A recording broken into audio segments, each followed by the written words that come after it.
The Lamborghini Countach, a legend, an icon. This wasn't just any car, this was a statement, a roaring bull in a world of purring kittens.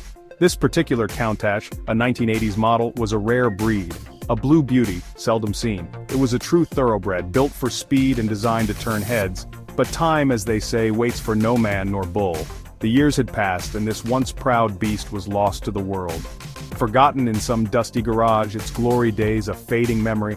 The paint had lost its shine, the engine was silent, and the interior was more reminiscent of a worn-out sofa than a luxurious sports car. It was a sorry sight, but even in this state, the Countach held an undeniable allure. Its sharp lines, even hidden under a layer of dust, spoke of power and elegance.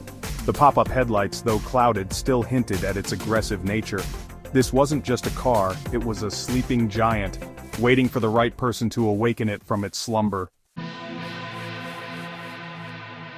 Finding this forgotten treasure was pure chance. A whisper in a dimly lit pub, a rumor of a forgotten Italian masterpiece hidden away, gathering dust. Intrigued, I had to investigate.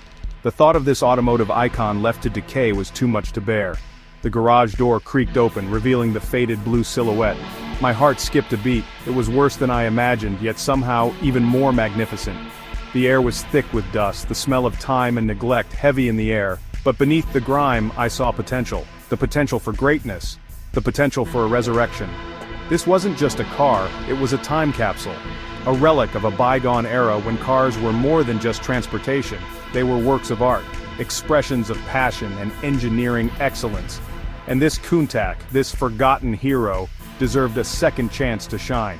This wasn't just a restoration, it was a rescue mission. Section 3, back to its former glory. Section 4, the sweet taste of victory.